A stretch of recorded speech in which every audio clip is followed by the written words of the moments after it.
Mount Everest পৃথিবীর সর্বোচ্চ পর্বতশৃঙ্গ, বিশ্বজুড়ে অভিযাত্রী ও পর্বতারোহীদের আকর্ষণের কেন্দ্রবিন্দু।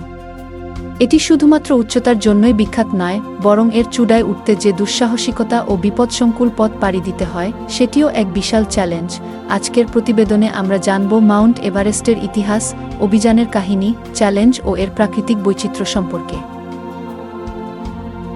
মাউন্ট এভারেস্টের পরিচিতি। অবস্থান। মাউন্ট এভারেস্ট হিমালয় পর্বতমালার অংশ, যা নেপাল ও তিব্বতের সীমান্তে অবস্থিত। উচ্চতা ৮,৮৪,৮৬ মিটার, ২৯,০৩১,৭ ফুট। স্থানীয় নাম। নেপালে একে কি সাগরমাথা ই বলা হয়, যার অর্থ উ। আকাশের শীর্ষ। তিব্বতে একে কি চোমলুংমা ই বলা হয়, যার অর্থ উ বিশ্বের মা। নামকরণ ১৮৬৫ সালে British surveyor general sir George এভারেস্টের নামানুসারে এর নামকরণ করা হয়।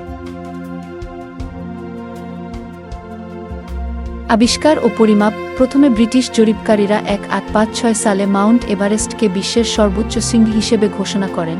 ২০২০ সালে চীন ও নেপালের যৌথ জরিপের মাধ্যমে উচ্চতা পুনর্নির্ধারণ করা হয়, যা বর্তমানে ৮,৮৪,৮৬ মিটার। প্রথম অভিযান ও শীর্ষে আরোহণ। প্রথম সফল অভিযান ২ মে ১৯৫৩ সালে নিউজিল্যান্ডের স্যার এডমুন্ড হিলারি ও নেপালের শেরপা তেনজিং নোরগে প্রথমবারের মতো মাউন্ট এভারেস্টের চূড়ায় পৌঁছান। প্রথম নারী পর্বতারোহী। ১৯৭৫ সালে জাপানের জুনকো তাবেই প্রথম নারী হিসেবে এভারেস্ট জয় করেন। প্রথম বাংলাদেশী। ২০১০ সালে মুসা ইব্রাহিম প্রথম বাংলাদেশী হিসেবে এভারেস্ট জয় করেন।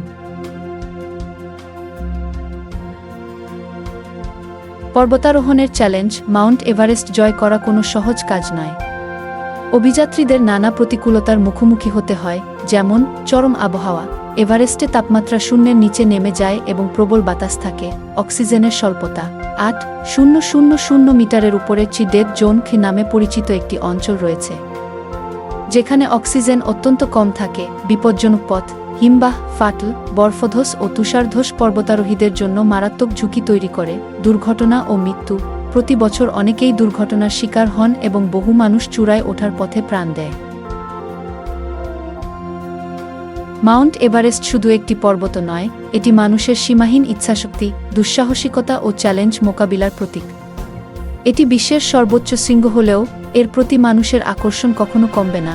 আপনি যদি মাউন্ট এভারেস্ট সম্পর্কে আরও জানতে চান বা একদিন সেখানে যাওয়ার স্বপ্ন দেখেন, তাহলে এই ভিডিওটি লাইক, শেয়ার ও সাবস্ক্রাইব করতে ভুলবেন না।